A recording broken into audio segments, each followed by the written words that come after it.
reaction video to Patrick Bet David talking about who really runs the world. He gives some amazing insight to what the 1% think and the reasons why they want total control and power. So let's get into the video. Time reading about and researching and speaking to powerful people.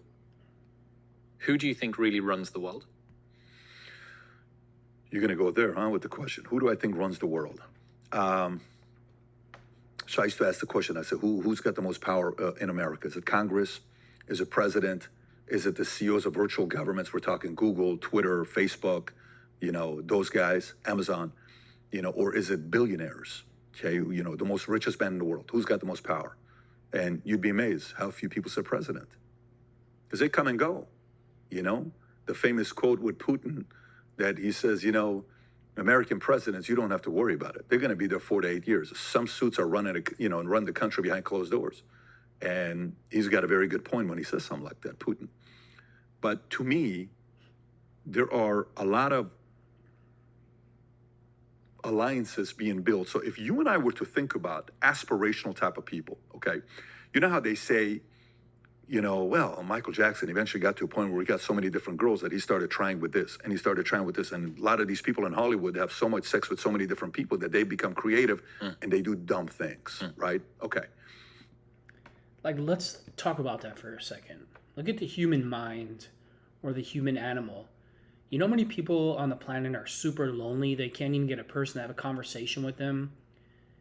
And then you have, actors or super wealthy individuals that have everything and nothing is ever good enough. No amount of money is good enough. No amount of sex is good enough. Like what he just said, Patrick Bet David, they have to start doing weird things and being creative. Here, let's make this real. How about you should just be thankful for what you have? I mean, some people can't even get a girl to go on a date with them or a guy to go on a date with them. Never mind, being able to be creative because you're loved for all the wrong reasons. It's just crazy. It's really crazy insight that he gives. Tiger Woods, the reason why he got these girls, because what do you know what it is to be the greatest golfer in the world? And everybody throws their panties at you. You want to judge a guy like that? Why don't you go be the greatest golfer and see what it feels like to be 1 out of 8 billion? You don't know what it's like. So they're kind of trying and experimenting with all this stuff, right? It's almost like I'm so much in a prison jail. Everybody's watching what I'm doing. I want to break the rules a little bit to see what I'm capable of doing. Okay. So let's go process and dissect some of these guys that make all the money in the world. Okay. You become a billionaire. And you're still dangerously ambitious. Not from a good place, but more selfish place. Okay. Again, let's listen to what he just said. Could you imagine being a billionaire and you're still ambitious, but you're in a bad place? Like, what is wrong with humans? What more do you need? What do you want? You know what? People who crave absolute power are cowards. They hide behind their power for the most part, to make other people just as miserable as possible. You took over an industry. Now you're worth $5 billion. Now you're worth 10. If you're a billionaire, you're the best at what you do in your space for the most part, or you help build the best in that space for the most part. Okay, cool. So maybe your marriage didn't work out. Maybe you're not the best father in the world. And you're like, well, I want more control. I want more power. I can't be a president. I don't want to be a president because if I run for president, they're going to reveal the things that I've done in my life. And God forbid, if that gets all the light, I don't want that. That's embarrassing. But you know what I'm going to do? What if I can take over the world? Are there other people like me that are driven by wanting to take over the world? What if we could make the world one place and we make all the decisions for everybody? Because I'm probably one of the smartest people in the world. Again, the human mind, for you to be that successful and that's your logic, you're just a psychopath. You're just a total psychopath. When you see somebody like Elon Musk who has, all the money in the world and his whole purpose is to make the world a better place, better living, better everything, and he's trying to help humanity, that just makes him even more of a special person than he already is, and you need to appreciate him while he's here on Earth, because Elon Musk's type of human being that he is, he's like one in a gazillion type of person. and you know, that conversation's taking place. Again, you really start having that godlike figure. Like, I don't know if you're familiar with George Soros. You know, in one of the interviews he gave to LA Times, he says, I always fancied myself with being a god. Fancied myself with being a god. This For all you that don't know, George Soros is an international terrorist. He takes pride in hiring corrupt district attorneys and prosecutors that refuse to prosecute crime. That's why we have the issues in America with the crime wave on our streets. And then he likes to tank the economy in all those countries. Yeah, George Soros is calling himself God, but he should be calling himself the devil because that's what he is. But he's hiding behind the vice of God. If God was evil, that would be George Soros. is an LA Times interview 20 plus years ago. If you type in George Soros, LA Times, God, it's the most disturbing interview to read about this guy. A lot of people are very skeptical about him, right? He's like the boogeyman of a number of conspiracies. How many people have you heard say? First of all, you did no research. I don't know if you knew that George Soros was going to be talked about on your show, but it's not a conspiracy. George Soros goes on TV and gives interviews about the things that he's done and the way he sabotaged other countries and their economies and their justice system. So it's not a conspiracy theory. You need to do some research. I always fancied myself with being a god. He says, but what's great about where I'm at right now is it's no longer a dream. It became a reality. Yeah. I have a friend who has spent a lot of time with super powerful people, and he told me about a meeting that he had with one individual in particular who spoke about being an apex predator. He said that apex predators don't care about prey. And even though the prey that he was referring to was still his own species, it was really haunting the story, the way that was told to me, because you had someone who not only had the motivation to be able to go and enact whatever nefarious, malicious plan, but also had the actual resources to be able to go and do it, right? Those two things together they're scary. And that was something that really opened my eyes. I'm very non-conspiratorial in the way that I think. I always lean toward, do not attribute to malice that which can be explained by stupidity. It's not a conspiracy when it's true.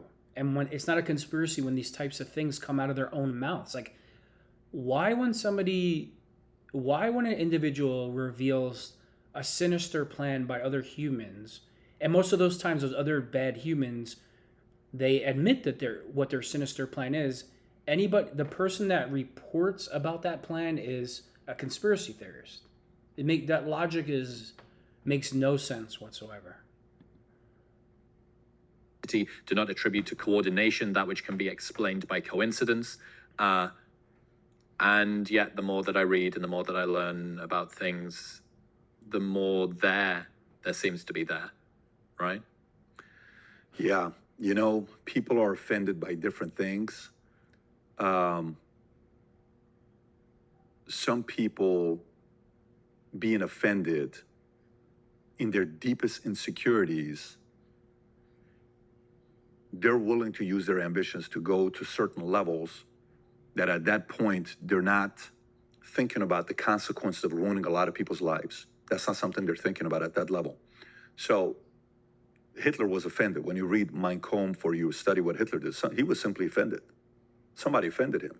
So his entire life was about doing what he did just because he was offended. Now, most people who are offended, they do what? They forget about it and they move on. Some of these guys want control. Some of these guys want to make decisions for you. Some of these guys on the money side, at least they go and make money to get power. Some people don't go make money to get power. Some people, Klaus Schwab, they're like, no, I'm not going to go make money to get power. I'm going to get power by creating laws and thinking I know what's best for you. So there's a lot of different people that you can put in these types of organizations. You just have to think, like if you were to think about the commission of the mob, always go back to it. Lucky Luciano created a commission with the 5 families. He was the one that ran the commission, right, of the 5 families. Okay. When you think about what meetings in the world happens where all the powerful people show up, you got the G20, you got the UN, you got the World Economic, you got Davos, you got all these guys that come together. You got NATO, so NATO could be like, well, NATO's original, when the 12 or 14 countries were part of NATO, what was it really all about? To fight USSR. There is no USSR. Why are we still funding it? What's the outcome now? Are we still fighting communism? So what a lot of people might say is that those organizations are so obvious that they can't be the ones where the real shit's happening, right? That's just the smokescreen. The real shit is the shit that's behind it, and the shit that's behind that, and so on and so forth. In your opinion, do you think that NATO, WEF, WHO, that's those people, there's no further up set of strings that are playing the ventriloquized game behind those ones? Do you think that that's where a lot of power actually lies? I don't know. What I will say, listening to you, is with the questions you're asking, I think there's a reason why the audience wants to hear what you think about what's going on right now, because you're asking some heavy questions right now, which means you're curious. And if I'm the audience, I would like to know what you can come up with if you took a deeper dive and really wanted to get into these types of, informations. But, things people are most addicted to, okay? Addictive personalities, video games, porn, sex, cocaine, ecstasy, weed, steroids, partying, all of that stuff. But what's one of the most addicting things that many of those guys can't get? Power. Are you kidding me? Power is like power porn, the porn of having a lot of power and getting the look in people that look at you that are afraid of you. Some people love that. Some people love that. You know, the quote, like, if you really want to test someone's character, give them power. I mean, some people really love having power. Take a company and see some of the guys that they hired. They hired the wrong person at the top. The guy was all driven by power. What happens? Take a No comment on that, but I've seen that quite a few times in my time. And they just treat people like complete garbage, complete corruption, and think that they can do whatever they want to do.